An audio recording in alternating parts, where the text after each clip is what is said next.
Le luxe, vous en avez déjà forcément rêvé. Ce mélange d'élégance, d'inaccessible, de rareté. Comme ce sac à main. Il fait envie, non? Oui, mais il coûte cher, très cher. En même temps, le luxe, ça n'a pas de prix. Car qui sait, un jour, vous casserez peut-être votre tirelire pour acheter cette petite beauté en pensant que ça le vaut bien. Car derrière ce prix, il y a une femme, un homme, un artisan, formé dans les meilleures écoles, qui, heure après heure, façonne une matière noble. Un artiste presque, dont le savoir-faire est inestimable.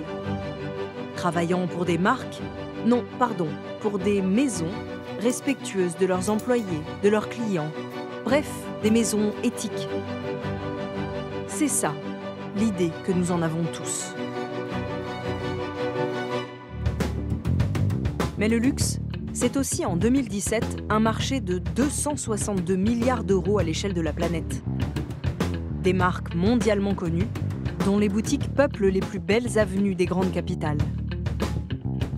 Derrière cette image de réussite et de glamour, la réalité est moins reluisante. Juste de l'autre côté des Alpes, en plein cœur de la Toscane, se cachent les arrière-boutiques du luxe. Des centaines de fournisseurs tannent le cuir pour les plus grandes marques. Sous-traitance en cascade, ouvriers cassés par le travail et parfois maltraités. Nous avons pris certains patrons. Casse-toi! La main dans le sac. Doucement, doucement, doucement, arrête! Nous avons aussi tenté de comprendre le rôle des lobbies industriels dans ce monde du luxe moins feutré qu'il n'y paraît. Bonjour, je voulais vous poser des questions parce qu'on était en tournage ensemble, près de croquer. Oui, attention, monsieur, doucement, doucement. Non, doucement, monsieur. Non, pas de violence, on n'est pas violent, monsieur.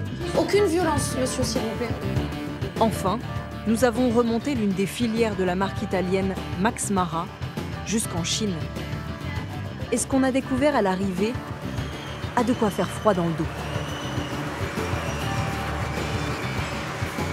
Bien loin de la belle image sur papier glacé, bienvenue dans un univers plutôt glaçant.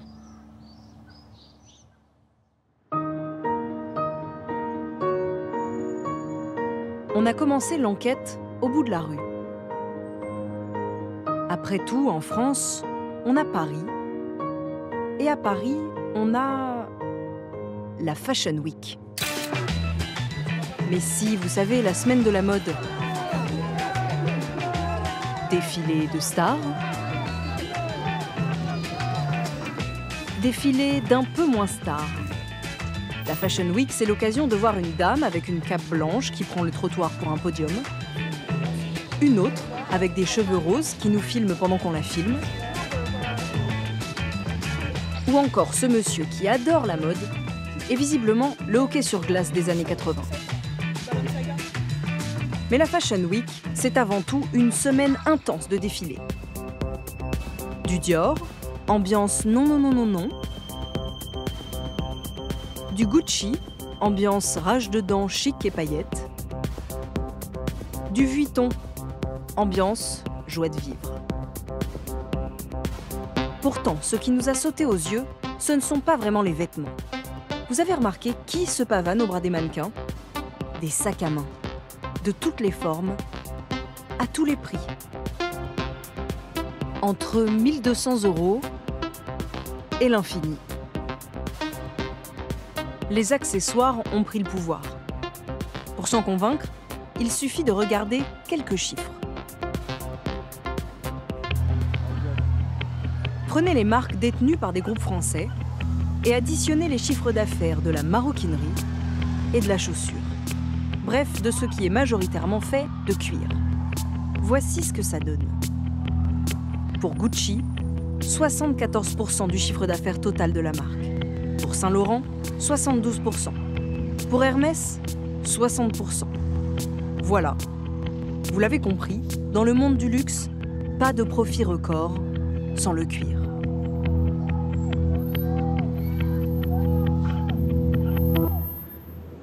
Mais d'où vient-il ce cuir si luxueux?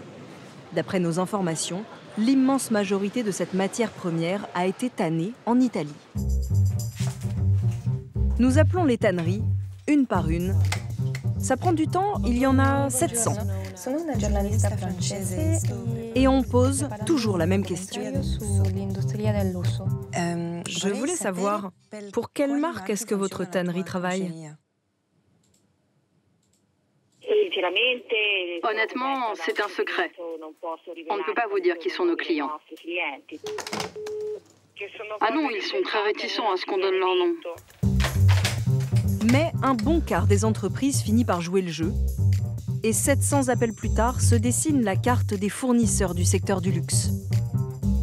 Et nous travaillons avec Céline, Scott, Louis Vuitton, Hermès, Christian Louboutin, Berluti, Louis Vuitton. Sì, c'è Gucci, c'è Prada, Givenchy. Au fil des coups de fil, une surprise.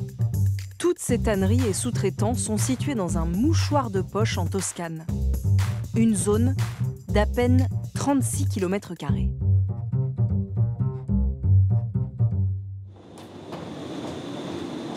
Des tanneries qui travaillent un cuir de luxe en Toscane, ça doit être beau. Les vignobles, Florence, le mythique fleuve de l'Arno. Eh bien, oubliez tout ça. Longez encore l'Arno jusqu'à ce que le fleuve devienne boueux. Sur ces berges grises s'étend le district du cuir.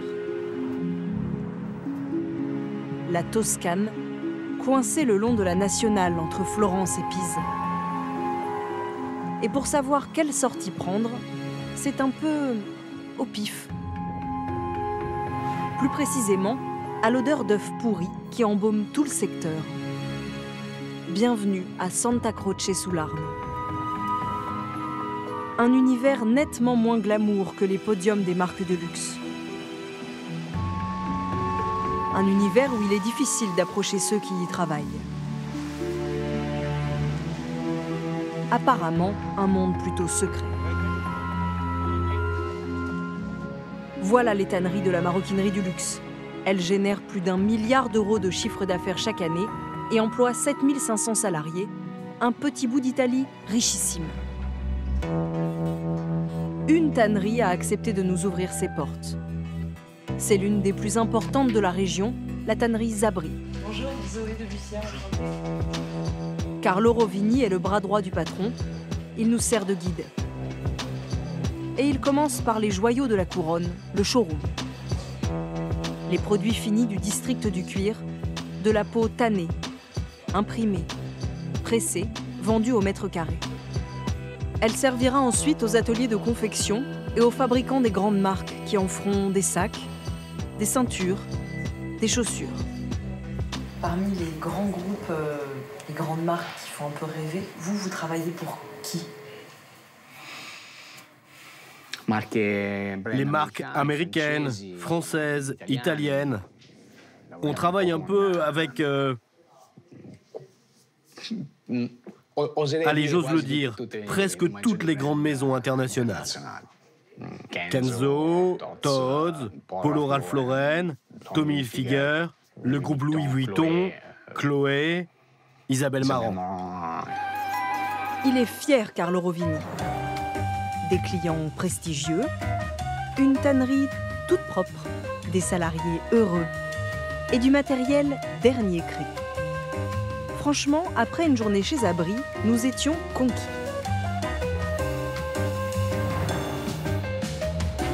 Sauf que chez Zabri, ils ne font que les dernières étapes de la tannerie, les plus propres. En amont, il y en a eu des dizaines, bien plus ingrates, réalisées par toute une chaîne de sous-traitants. Voici une petite explication.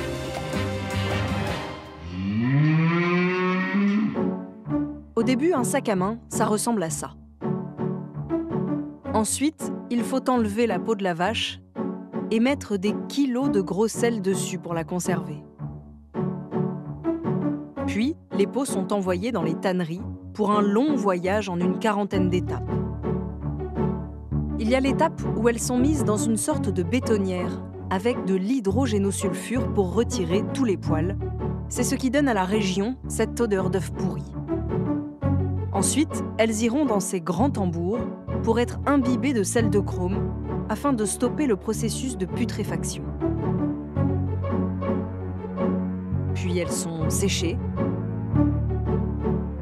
à nouveau trempées pour les ramollir, resséchées, retrempées, bref, on vous épargne une trentaine d'autres phases peu ragoûtantes et assez pénibles.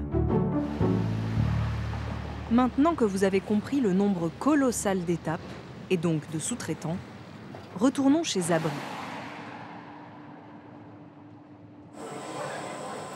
Souvenez-vous, la tannerie affirme travailler notamment pour le groupe LVMH et sa marque Kenzo. LVMH, le numéro 1 mondial du luxe, a édicté un code de conduite qui impose des règles drastiques. Interdiction du travail illégal et non déclaré. Interdiction des heures supplémentaires excessives. Obligation de fournir aux travailleurs un environnement sain afin d'éviter les accidents. Des codes de conduite comme celui-ci, tous les géants du luxe en ont un. Et ils sont censés s'appliquer à leurs fournisseurs et aux sous-traitants de leurs fournisseurs. Comment vous faites pour contrôler absolument tout? Par exemple, la peau qui vient de chez vous, vos sous-traitants, c'est impossible. Comment vous faites pour vous assurer que de A à Z, tout est parfait? Eh bien, mes clients me donnent un cahier des charges et moi, je le fais signer à mon sous-traitant. En fait, j'oblige mon sous-traitant à respecter ces règles. Zabri, votre société, fait signer aussi aux sous-traitants des engagements en fait, pour que les sous-traitants fassent tout correctement en termes de droit du travail. Mais c'est normal. Normal, mais Carlo Rovini n'a pas voulu nous montrer ses chartes. Dommage, il faut le croire sur parole.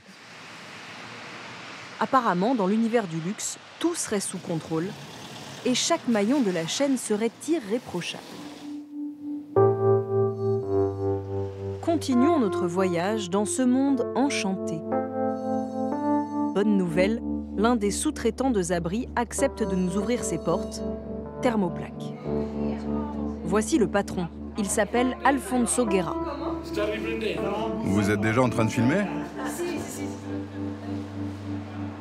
La spécialité de Thermoplac, le séchage des peaux. De grandes tanneries comme Zabri, qui travaillent pour le luxe, envoient ici leur cuir. Chacune des peaux pèse entre 15 et 30 kilos. Chaque jour, les ouvriers en portent des centaines. Ici, la plupart sont sénégalais et Alfonso Guerra a une drôle de façon de parler d'eux. Ce sont eux qui ont le plus faim.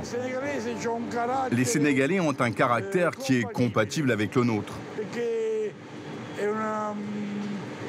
Leur religion est tranquille.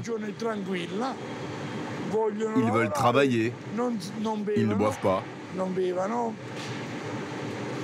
Ils ne fument pas. Ils travaillent. Le seul souci qu'on a avec eux, c'est pendant le ramadan. Parce qu'ils restent un mois sans manger. Alors parfois, ils sont un peu... Eh oui. Le problème, plus que le ramadan, c'est peut-être l'environnement de travail. Dans l'usine, la température peut atteindre les 45 degrés.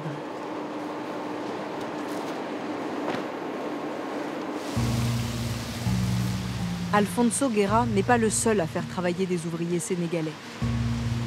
Pour s'en rendre compte, il suffit de venir aux petites heures du jour dans le quartier du cuir.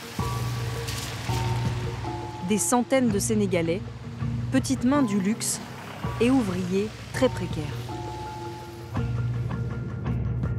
C'est ce que nous allons découvrir au travers de documents qu'on nous a transmis dans cette mallette. Des données confidentielles sur les conditions de travail dans les tanneries. D'abord, l'intérim. Voici des centaines de déclarations de travail temporaires signées par les entreprises. De l'intérim, parfois très longue durée. Des contrats de 208 jours,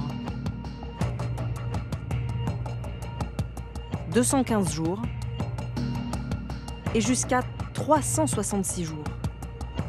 D'après les syndicats, 36% des travailleurs sont intérimaires, c'est 6 fois plus que dans les tanneries françaises.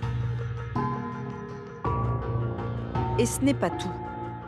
Un document interne à la médecine du travail répertorie les accidents professionnels par nationalité.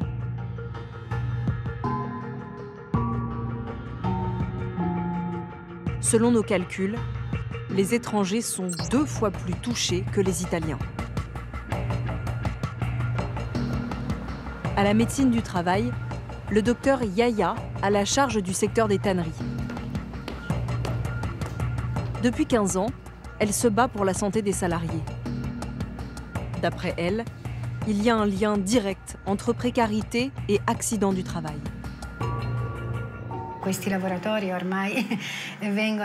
Ces travailleurs sont embauchés pour une semaine, un jour, une heure. Le travailleur étranger qui aujourd'hui entre dans les tanneries avec un contrat aussi précaire n'a pas la possibilité de se faire une expérience personnelle. Ces ouvriers sont beaucoup plus susceptibles d'être victimes d'accidents du travail.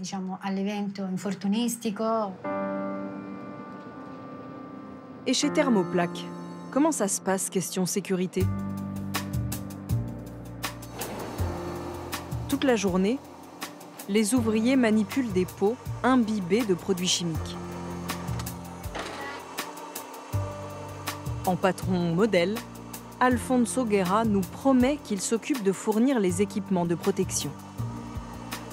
Qui achète les protections pour les ouvriers? Moi. C'est pas qu'on n'ait pas confiance en lui, mais on a besoin d'un autre son de cloche. Je te laisse filmer, je vais faire des plans tout au fond. Alors, sous prétexte d'aller au fond de l'usine, on en profite pour poser quelques questions à l'un des ouvriers avec notre caméra cachée. Ça fait longtemps que vous travaillez là? Ouais, bon, je travaille jusqu'à 1 mois. 1 mois? Ouais, 1 mois. D'accord. Et qui c'est qui vous a donné les équipements de protection? Ah, c'est vous qui les avez achetés? On vous en donne pas ici? D'accord. Vous travaillez combien d'heures par jour?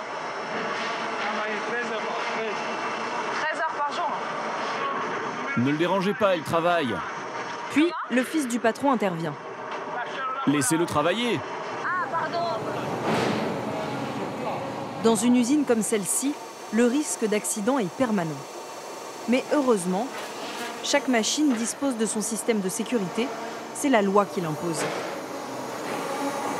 Vous n'avez jamais eu d'accident ici? Quelques petits incidents, c'est tout. Hein. Mais plutôt par négligence. Un peu de fatigue, un matin, mais rien de grave. Donc jamais d'amputation? Non, non, non. Moi, je fais vraiment très attention à la sécurité. Nous avons de plus en plus de mal à croire Alfonso Guerra.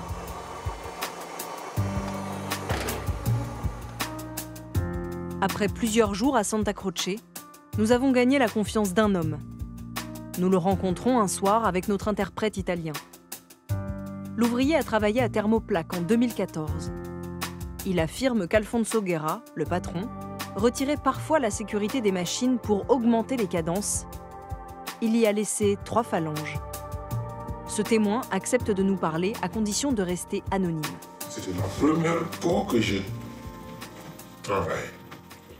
Je l'ai pris, je l'ai mise. J'ai appuyé sur les pédales. Et la lame a bloqué. En première fois, ça a bloqué. Alors, j'ai retourné, j'ai remis la peau, j'ai pédalé et ça a pris. Comme ça. J'ai pris mes gants, alors on m'a enlevé tous les 3 phalanges des doigts. C'était dur. J'ai pleuré, les nuits, j'ai pleuré. Allez. C'était dur. Le docteur me demande comment ça s'est passé. Et le responsable voulait mentir. Enfin, il a menti en disant que c'est autre chose. Et moi, j'ai dit non, c'est la machine. Il a dit quoi, le responsable, comme Il a dit qu'il a tombé une planche sur mes doigts et ça a coupé les doigts. On ne poursuit plus personne. Drôle de méthode chez Thermoplaque. Et ça ne s'arrêterait pas là. Lorsque nous rencontrons Tchek et Fodé, cela fait 2 mois à peine qu'ils ont quitté Thermoplaque. En guise de cadeau de départ, voici ce qu'ils affirment avoir reçu: un tabassage en règle pour avoir réclamé leur paye.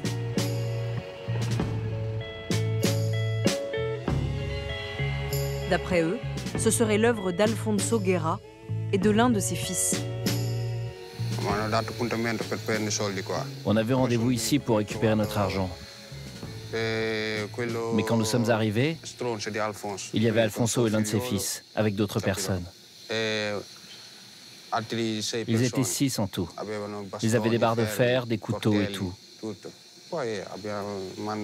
Ils nous ont agressés, et mon ami aussi. Ils m'ont frappé sur la tête avec une barre de fer. Selon Tchek, les agresseurs le frappent jusqu'à ce qu'il tombe à terre, inconscient. Son ami, Fodé, lui aussi est blessé. La voiture m'a percuté ici, dans la jambe. Mais j'ai réussi à partir. Je me suis enfui. Et comment va votre jambe? Elle me fait encore mal. Fodé et Tchek ont porté plainte dès le lendemain. Mais à ce jour, Alfonso Guerra et son fils n'ont toujours pas été inquiétés. Les 2 jeunes hommes disent ne pas avoir été déclarés et avoir dû travailler dans des conditions pénibles chez Thermoplaque.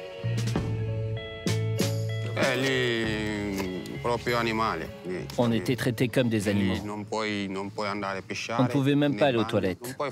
On ne pouvait rien faire. Si on voulait faire pipi, ils nous disaient de le faire derrière les machines, là où on travaillait. On commençait à 5 h du matin, jusqu'à midi, puis on reprenait à 13 h, jusqu'à 19 h. 13 heures par jour. Les Sénégalais qui travaillent pour lui, il ne les paie pas. Parfois, pendant 4 mois, il ne les paie pas. Depuis notre rencontre avec eux, Alfonso Guerra aurait de nouveau passé à tabac l'un de ses employés. Selon nos informations, il n'a toujours pas été poursuivi. Quelques semaines plus tard, nous retournons voir le patron de Thermoplaque. Et cette fois-ci, nous sommes moins bien reçus. Ciao Alfonso. Bonjour Alfonso. Alfonso, c'est Zoé. Ça va? Tutto bene? Oh, je t'ai dit de pas me filmer. Mais on s'était dit que... Non, c'est rien dit. Très vite, un premier fils intervient. Éteignez ça, hein. Éteignez ça. Va bene. È chiuso. Puis, un autre. Malgré l'accueil peu chaleureux... Casse-toi, te mêle pas de mes affaires. Casse-toi. Nous essayons de parler de Fodé et Tchek. 2 personnes m'ont parlé du fait qu'elles avaient eu des problèmes avec vous. C'est vrai ou pas? Casse-toi. Mais c'est... Casse-toi. Casse-toi tout de suite. Mais c'est vrai ou pas? S'il vous plaît. Per favore. È vero o non è vero? È vero o non è... Va te faire voir, dégage. Doucement, doucement, doucement. Doucement, arrête! Doucement!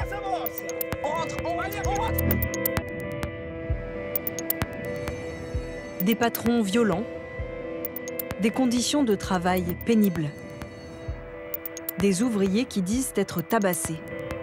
Dans le monde feutré du luxe, on ne s'attendait pas vraiment à ça. Heureusement, en Italie, il existe l'inspection du travail qui a forcément dû s'emparer de l'affaire. Le problème, c'est que d'après nos informations, ils ne visitent plus très souvent les tanneries. Depuis l'arrivée de Riccardo Spella, fin 2014, le nombre d'inspections dans le district du cuir a drastiquement chuté. 26 entreprises inspectées entre 2014 et 2017, donc j'ai fait le calcul, ça fait moins de 8 par an. Rien que pour l'année 2011, il y en avait eu 104. Comment vous expliquez une telle baisse des inspections? Moi, en 2011, je ne peux pas savoir les motivations précises. Mais clairement, les directives changent d'une année sur l'autre. Les cibles changent. Les effectifs d'inspecteurs changent. Nous avons eu d'autres urgences depuis 2011. Dans notre tablette, on a justement une urgence à leur montrer.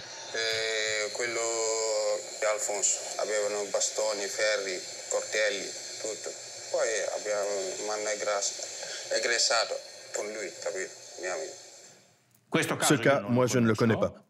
Vous connaissez pas ce cas? Non.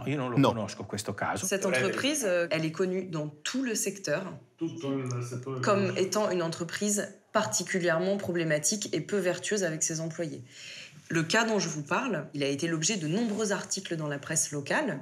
Est-ce qu'il est normal qu'avec tout ça, vos services ne soient pas intervenus dans cette entreprise pour se dire, bon, est-ce qu'il n'y a pas un problème quand même là-bas? Je répète, qu'en ce qui nous concerne, on n'a rien vu. En cas de problème, nous avons un inspecteur de permanence ici.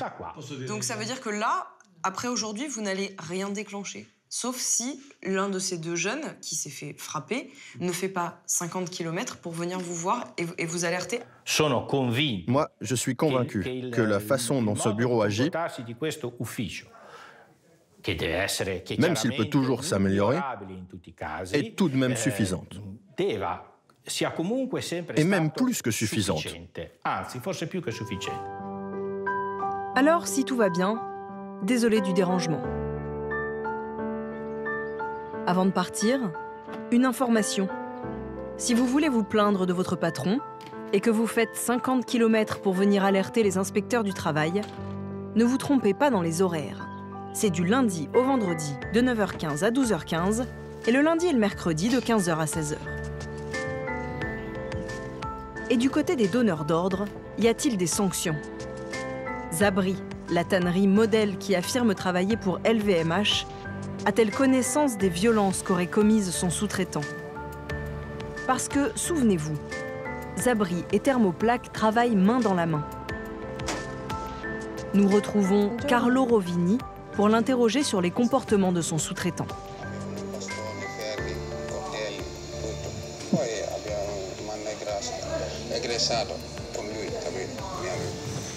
Vous travaillez encore avec Thermoplaque? Non. Alors, c'est vrai que nous sommes en train d'échanger des choses avec les sous-traitants. Comme vous aviez dit que vous étiez garant de vos sous-traitants, si. Que vous étiez responsable. Oui, nous sommes garants, on fait tout le possible, bien sûr, mais aussi il y a des choses, comment dire. Vous ne devez pas vous assurer que tout va bien? Non, mais oui, bien sûr, on doit contrôler que tout va bien. Mais bon, c'est un peu difficile de savoir si les employés ont été payés ou non. Et puis bon, ils peuvent toujours aller se plaindre à la police, aux inspecteurs du travail, aux institutions quand même.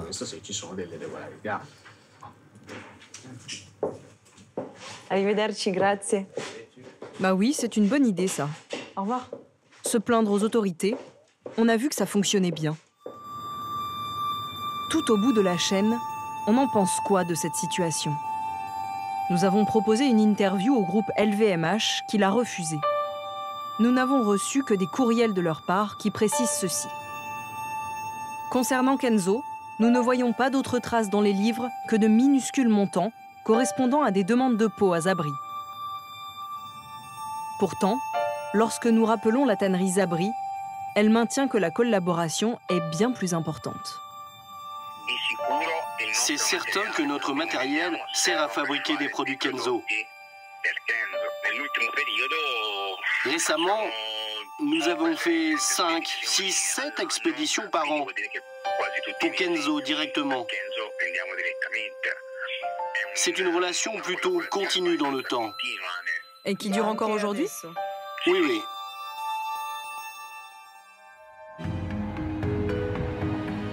Ces problèmes dans les tanneries italiennes, la précarité, les accidents du travail, sont connus depuis 3 ans au moins. Depuis qu'un homme les a révélés. Il vit dans la campagne toscane, à 1 heure de route de Santa Croce. Président d'une ONG italienne, Francesco Gesualdi défend les conditions de travail des salariés les plus pauvres. Il a dirigé un rapport, son titre « A Tough Story of Leather », en français, « Une pénible histoire du cuir ». Ce rapport a été commandé et financé par la Commission européenne. Sa publication va déclencher les foudres des industriels du cuir. Ils ont commencé à dire que tout ce qu'on avait écrit, c'était pas vrai, que c'était faux, qu'il y avait je ne sais pas combien d'erreurs. Enfin, ils allaient dénigrer le rapport, qui disait on voit bien qu'il a été fait par des gens incompétents, qui ne connaissent pas le secteur, et qui ont dit beaucoup de stupidité, on dit comme ça. Voilà. Les industriels demandent à la Commission européenne de convoquer les auteurs du rapport. Au printemps 2016, 2 réunions sont organisées à Bruxelles. À la manœuvre, un homme, Gustavo González, le représentant de Cotense, le lobby européen du cuir. Il y avait surtout le type de Cotense qui parlait pour l'association de tanneurs. Et il disait qu'il faut que le rapport sorte définitivement de circulation.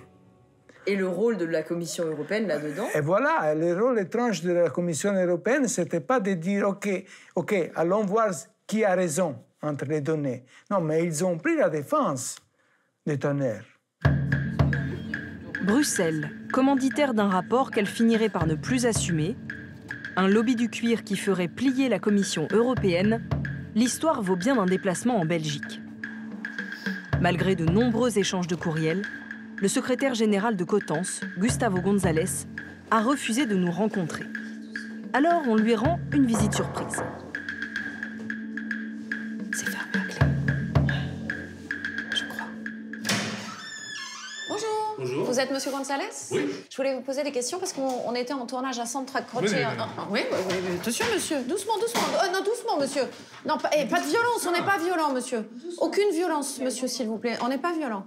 Je ne suis pas violent. Non, mais parce que vous avez failli faire tomber mon caméraman. C'est pour ça que je dis ça. Non, vous avez failli me faire tomber à moi. Non, pas du tout. Mais on revient de Santa Croce en Italie. On était en tournage. Et on a constaté du travail au noir, des heures supplémentaires en pagaille, des accidents du travail qui n'étaient pas déclarés. Vous connaissez ce rapport, j'imagine. Vous l'avez eu entre les mains. A Tough Story of Leather. Il a été publié en 2016 et il pointe les mauvaises pratiques de certaines tanneries dans le secteur de Santa Croce. Il y est écrit que les travailleurs immigrés sont 2 fois plus victimes d'accidents du travail que les travailleurs italiens. Est-ce que vous trouvez ça normal?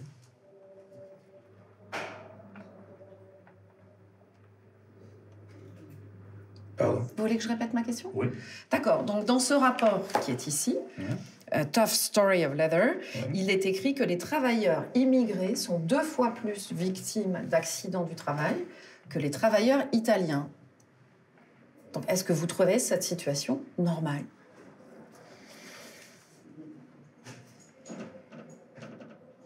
Vous pouvez répéter la question? Je vais la répéter autant que vous voulez. Donc, ce rapport de 2016 qui pointe les mauvaises pratiques de certaines tanneries dans le secteur de Santa Croce, et il y est écrit, et je peux vous montrer les chiffres, que les travailleurs immigrés sont 2 fois plus victimes d'accidents du travail que les travailleurs italiens. Travailleurs immigrés, 2 fois plus d'accidents du travail que les travailleurs italiens. Qu'est-ce que vous en pensez? Est-ce que vous trouvez ça normal? Vous pouvez répéter la question? Vous voulez pas me répondre ou... Non, c'est que, tout d'abord, ce Tough Story About Leather a été dénoncé parce qu'il comportait des informations qui étaient des fake news. Oui, mais alors là, c'est pas des fake news parce que ça s'appuie sur les chiffres de la médecine du travail et sur une période de 5 ans. Ou alors vous sur la médecine du travail? Oui, et pendant 5 ans. Sur une période de 5 ans? Oui. Non, ça, je peux vous assurer que c'est pas le cas. Si, c'est le cas, monsieur.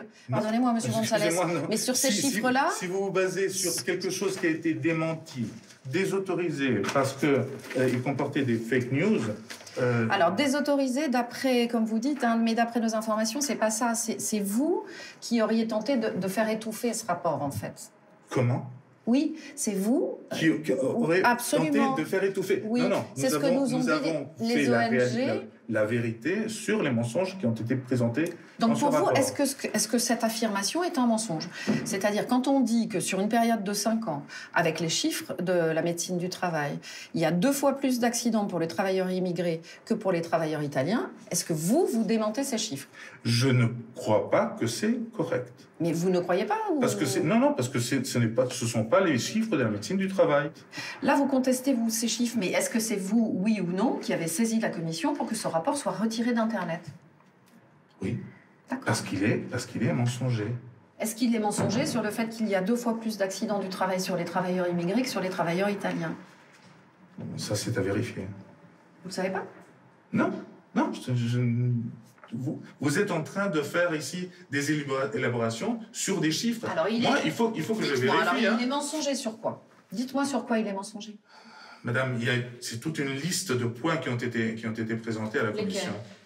Je ne me rappelle plus tous les points individuels qui ont été faits pour démontrer que c'est un rapport mensonger. Il y en a au moins 1 ou 2 que vous avez en tête, non? Des points mensongers.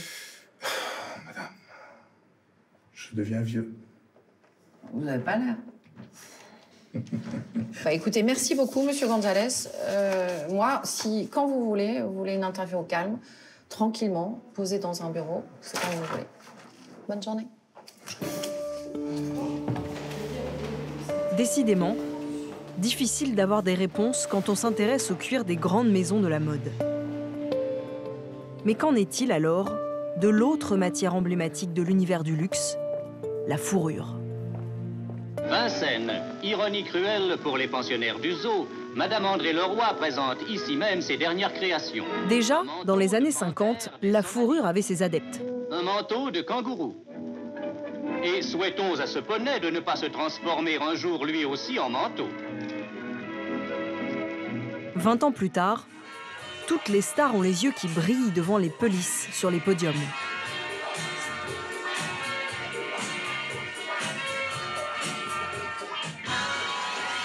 Et puis en ce temps-là, on se disait que la fourrure, on l'obtenait comme ça, grâce à de courageux trappeurs arpentant la nature dans le froid.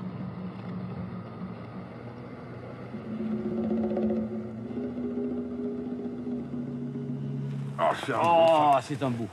Femelle. Une femelle? Ouais, femelle. Okay. Ah bah c'est bien, t'as fait du bon boulot, Jean-Marc.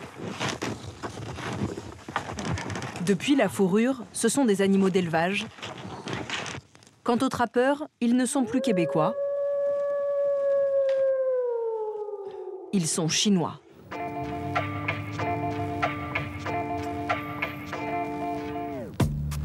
La Chine est le premier pays producteur de fourrure. Vous voulez voir à quoi ressemble cette industrie? Pour cela, il faut aller à Daying. Daying, une toute petite ville à l'échelle du pays. 100 000 habitants, mais 10 000 entreprises, toutes liées à la fourrure. Il y a les centres commerciaux, saturés de manteaux et de pantoufles. Il y a le showroom de peau de vison. Et surtout, l'emblème de la ville, ironiquement, le renard. 3 fois par mois, on peut aussi aller au marché aux fourrures.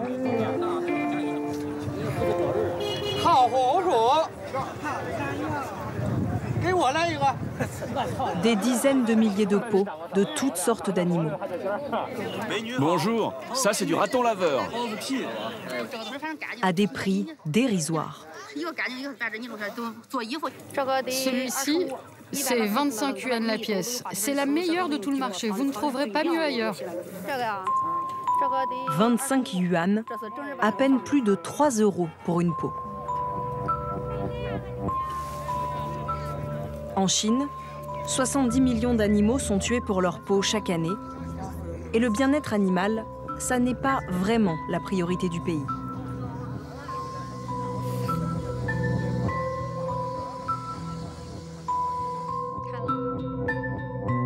Chi Su-ching travaille pour l'association PETA, l'ONG qui s'est fait connaître partout dans le monde pour ses actions coup de poing contre la fourrure.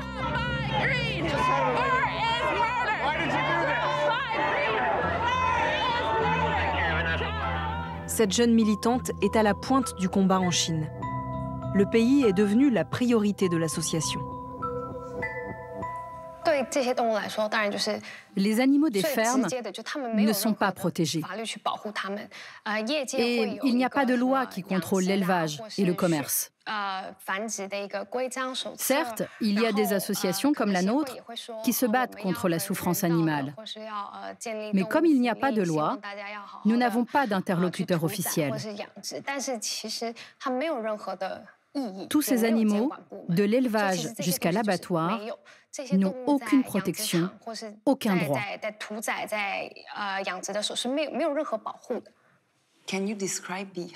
Pourriez-vous nous décrire les conditions d'hygiène dans ces fermes? Ils urinent et défèquent dans leur cage. Comme ils sont tous enfermés, certains peuvent développer des maladies de peau. Certains deviennent fous, au point qu'ils peuvent parfois s'attaquer entre eux. On constate des morsures sur leur peau, provoquées par leurs congénères. Dès que vous entrez dans ces fermes, vous êtes pris à la gorge par une odeur pestilentielle. Et personne ne nettoie. Mais qui s'approvisionne dans ces élevages? Les grandes marques européennes y ont-elles recours? À Pékin, dans ce temple du luxe, vous avez le choix dans la fourrure. Des manchons, des écharpes ou ces étranges boules de poils, des bijoux de sac. Avec notre caméra cachée, nous entrons chez Furla, une marque italienne. Ça, c'est un renard? Oui, c'est du renard. Mais quand il s'agit de savoir d'où vient ce renard, c'est plus compliqué. Je ne connais pas la provenance des animaux, mais je sais que tout a été assemblé en Italie. C'est un peu le problème dans toutes les boutiques où nous allons. La provenance des peaux, ça n'est jamais bien clair. Alors nous entrons chez Max Mara, une autre marque italienne qui compte plus de 2600 boutiques partout dans le monde. Et on essaie même cette jolie petite veste. C'est en quoi ce manteau? Ça, c'est du lapin. Il a été fabriqué où? En Italie. Non, en fait, c'est fabriqué en Chine, mais avec de la fourrure italienne. De la fourrure italienne, ça c'est la première version. Arrive maintenant la responsable du magasin. On sait que notre fourrure vient d'un organisme certifié du Danemark. Toutes leurs fourrures sont de bonne qualité. Comme c'est un organisme certifié, chaque peau passe un contrôle. Et c'est pour ça que leurs peaux sont de très bonne qualité. Nous travaillons toujours avec eux. De la fourrure italienne, ou plutôt danoise, ou plutôt, on ne sait pas bien. En sortant de là, pour y voir plus clair, nous posons directement la question au service consommateur de Max Mara en nous faisant passer pour une cliente. Voici leur réponse. Nous vous informons que notre maison est fermement engagée dans un processus de croissance continue et d'amélioration de ses produits, peu importe leur lieu de fabrication. Par ailleurs, concernant nos modèles en fourrure, nous vous confirmons que l'approvisionnement s'effectue auprès de fournisseurs certifiés. La réponse est loin d'être claire, mais pour continuer l'enquête, nous n'avons pas d'autre choix que de changer de peau. Nous repartons à Daying, la ville de la fourrure, sur les traces de la veste en lapin de Max Mara. Mais cette fois-ci, en nous faisant passer pour des créateurs de mode. Nous avons même fabriqué un book pour être les plus crédibles possibles. Désormais, nous tournerons discrètement, parfois avec une caméra cachée. Nous faisons le tour des usines, nous parlons bon de commande, croquis et sens du poil. Mais ici, pas de Max Marat en vue. Et puis, un matin, au fond de cette cour, chez ce confectionneur, bingo. Nous trouvons enfin les vestes en lapin de la marque de luxe italienne. Nous sommes l'un des meilleurs fournisseurs de Max Marat en Chine. Vous travaillez vraiment beaucoup avec eux? Ah oui, ça fait des années. Travailler pour Max Marat, c'est la fierté du patron. On l'appellera Monsieur Li. Ce jour-là, dans l'usine, des petites mains s'affairent sur un autre modèle de la marque italienne. Avec tous nos effectifs, on arrive à fabriquer 120 pièces par jour. Ne vous inquiétez pas, nous pouvons produire de 3 à 4 000 pièces. Comme vous pouvez le voir, ces fourrures ne ressemblent pas aux autres. Elles sont uniques, les meilleures de toute la région de Baï. La fourrure de cette veste Max Marat n'est ni italienne, ni danoise, elle est bien chinoise. C'est du lapin chinois, ça? Oui, du lapin du Shandong. Nous avons notre réponse, mais ça n'est que le début. Nous sommes encore loin d'avoir identifié les fermes d'élevage précises. Il nous faut encore convaincre le patron de nous présenter ses fournisseurs. Et ça commence mal. Les fourrures ne proviennent pas toutes du même élevage. Ce n'est pas la peine que vous alliez les voir, faites-moi confiance. Max Marat, eux, ils ne font pas le tour des fournisseurs. Vous pouvez contrôler ces peaux directement ici. Ça ne sert à rien d'aller voir les fermes. Vous savez, les conditions d'élevage ne sont pas bonnes. Vous allez seulement voir des animaux sales. Nous, on ne va pas acheter directement les peaux à la ferme. Nous, on n'achète que des peaux déjà tannées. Monsieur Li ne connaît que la tannerie à laquelle il achète ses peaux. Après 2 heures de négociation avec lui, nous obtenons enfin le feu vert pour y aller. C'est bon, vous allez pouvoir aller à la tannerie de Roissy. Les dirigeants vont vous accueillir.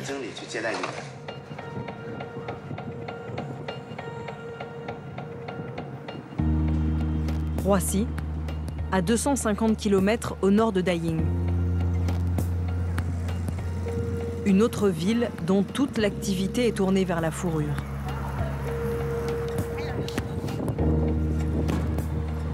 Elle abrite la principale tannerie du pays. Dès l'entrée, des peaux de ratons laveurs à perte de vue sèchent au soleil. Plus loin, des milliers de peaux de lapin.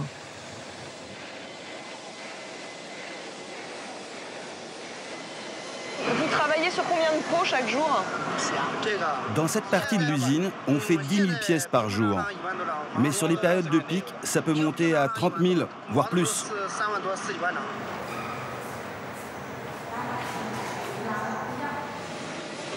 Dans une odeur nauséabonde de charogne, travaillent 3000 employés. Les peaux arrivent de tout le pays, parfois aussi du nord de l'Europe.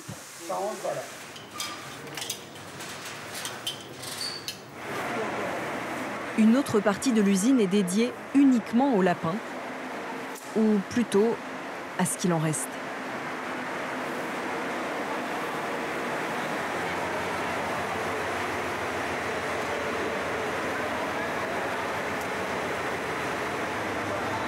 Entre 10 000 et 30 000, c'était le nombre total de peaux, j'imagine. Non. Entre 10 000 et 30 000, c'était l'autre partie de l'usine. Ici, notre capacité, c'est 100 000 peaux par jour. Pour le plus grand confort des ouvriers, ici, les machines sont dernier cri. Ça, c'est un travail que nous ne pouvons pas remplacer par des machines. C'est grâce à ces petites mains que l'économie chinoise n'arrête pas de grimper. L'un des secrets de la veste Max Marat, ce sont ses petites mains et surtout leur salaire. Discrètement, notre traductrice s'adresse à l'un des ouvriers.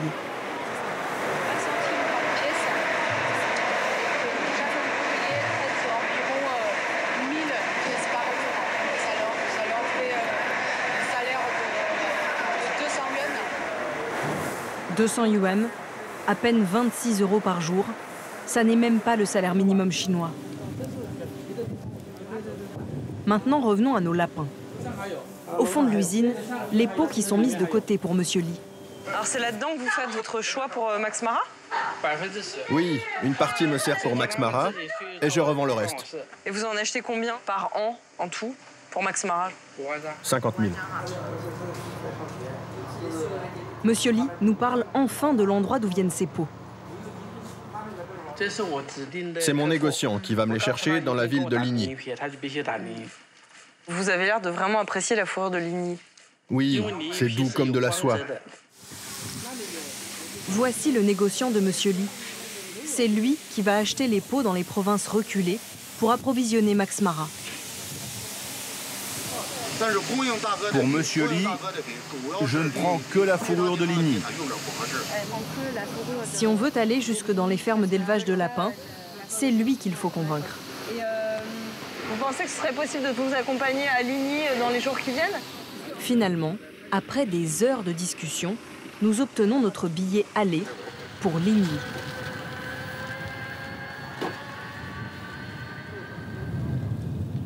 Dans cette région, des fermes d'élevage d'animaux à perte de vue. C'est l'une des principales zones d'approvisionnement en lapins. Grâce aux négociants de Monsieur Li, nous entrons dans l'une d'entre elles.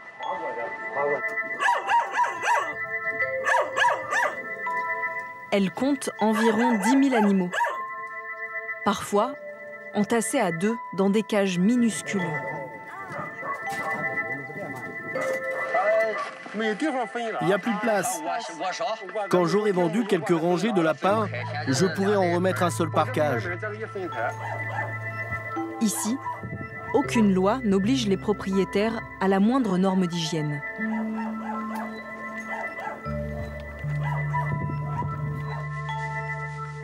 Dans une autre ferme, les mêmes conditions d'élevage. Les excréments s'amoncellent le long des cages. Certains lapins présentent des troubles respiratoires. D'autres, des troubles du comportement. Des abcès. Des difformités. Chienne de vie pour ces lapins destinés au luxe. On est loin, très loin de la phrase elliptique de Max Mara. Nous vous confirmons que l'approvisionnement s'effectue auprès de fournisseurs certifiés.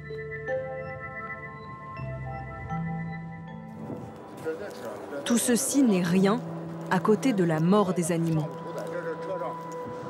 Grâce aux négociants en pot, nous pénétrons dans l'abattoir de Ligny.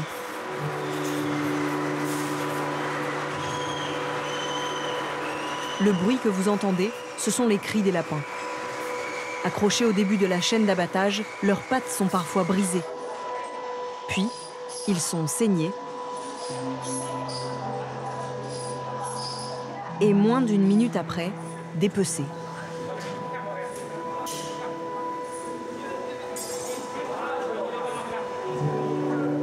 Voilà les pots qui approvisionnent l'usine de Monsieur Li et qui deviendront, notamment, des vestes Max Mara.